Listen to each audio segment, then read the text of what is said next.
કીર્તિ ભગવાનનો જય હો. આચાર્ય વર્ષી કુંકુમ દેવનો જય હો. પરમતાહાર કૃપાળુ કાહન ગુરુદેવનો જય હો. સમૃદ્ધિ ધન્ય અવતાર ભગવતી માતનો જય હો. શાંતિનાથ જીનેન્દ્ર પંચ કલ્યાણક પૂજન વિધાનનો જય હો. શ્રુત મંદિર જીનવાણી માતનો જય હો. જીનવાણી માતનો જય. જાહેરાત છે, 1 મિનિટ માટે બેસવા વિનંતી.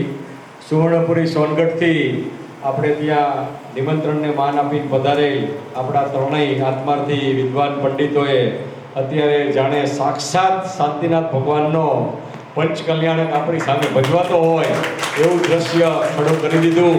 અને હજી પણ આવતીકાલે આથી વિશેષ સુંદર આપણે પૂજન કરીશું. હવે અત્યારે અહીંયા આરતી કર્યા બાદ સ્થાનકવાસી જૈન વાડી મહેતા માર્કેટ વિભાગ નંબર 1 એના ફર્સ્ટ ફ્લોર ઉપર આપણો બ્રેકફાસ્ટ છે. મહેમાનોને પણ લઈ જવા માટે બધા આપણા કાર્યકરો ખાસ ધ્યાન આપે. સિદ્ધેશભાઈ અને હેતલભાઈ ત્રણે પંડિતજીને લઈ જઈને બ્રેકફાસ્ટ કરાવી લે.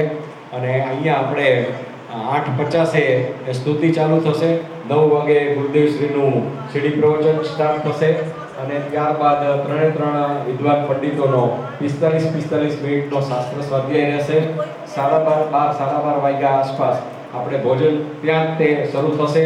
અને ભોજન લઈને બધાએ પછી અહીંયા પાછું આવી જવાનું. આપણે 3 વાગે મા જીનવાણી શોભાયાત્રાનું આયોજન કરેલ છે. અમારા હકીકતમાં ધ્યાનમાં છે ત્યાં સુધી આવી જીનવાણીની શોભાયાત્રા કદાચ આપણા સમગ્ર સોનગઢ મુમુક્ષુ સમાજમાં પ્રથમ વખત આયોજન થયું છે. સોનગઢથી જે રથ લાવ્યા છીએ એ રથમાં આપણે એ શોભાયાત્રાને શરૂ કરીશું. સાથે આપણી કલાત્મક 11 બીજી બગીઓ પણ છે, જેમાં જે લોકોની બોલી છે નકરો અને બિરાજમાન અને અનાવરણની એ બધા લાભો જેમને લીધા છે, જેમના અનુદાન છે, એ દરેક પરિવારના બહેનોને જે જીનવાણી એમને મળી છે એ જીનવાણી સાથે એમને રથયાત્રામાં શોભાયાત્રામાં આપણે બેસાડીશું. ખાસ શોભાયાત્રામાં બધા જીનવાણી ખૂબ જ આદરપૂર્વક, ખૂબ જ સંયમપૂર્વક અને ગરિમાપૂર્વક હાથમાં રાખીને બેસે. નગર યાત્રાએ આપણે જઈએ છીએ. આ શોભાયાત્રાનો હેતુ આપણો એ છે કે આપણા ગુરુદેવશ્રીએ 45 વર્ષ સુધી આ 37 શાસ્ત્રો ઉપર જે અસંકલિત ધોધ જેવા પ્રવચનો કર્યા છે એ જીનવાણીનું આપણને કેટલું મહત્વ છે, એ જીનવાણીનું ગુરુદેવશ્રીને માતાજીને કેટલું મહત્વ હતું એ આપણા મુમુક્ષુ સમાજને, આપણા નગરજનોને અને અન્ય મતીઓને ખબર પડે એટલા માટે આ આપણે શોભાયાત્રાનું આયોજન કર્યું છે. એટલે બહુ જ ગરિમાપૂર્ણ આ શોભાયાત્રા રહેશે. અને આ શોભાયાત્રાનું અમે બહુ જ સુંદર આયોજન કરવાનો પ્રયત્ન કર્યો છે.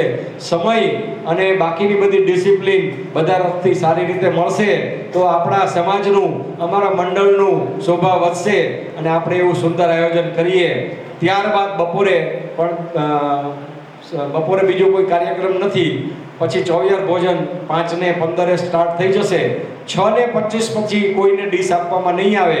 એટલે 6:25 પછી કોઈ જવું નહીં અને કોઈએ શરમાવવા નહીં. આ એક જરા અમારો સ્ટ્રિક્ટ નિયમ છે, એટલે એને વળગી રહેજો. અને ત્યારબાદ અહીંયા 6:45 વાગે જીનેન્દ્ર ભક્તિ થશે. અને એ જીનેન્દ્ર ભક્તિ પણ હું તમને ગેરંટીથી કહું છું કે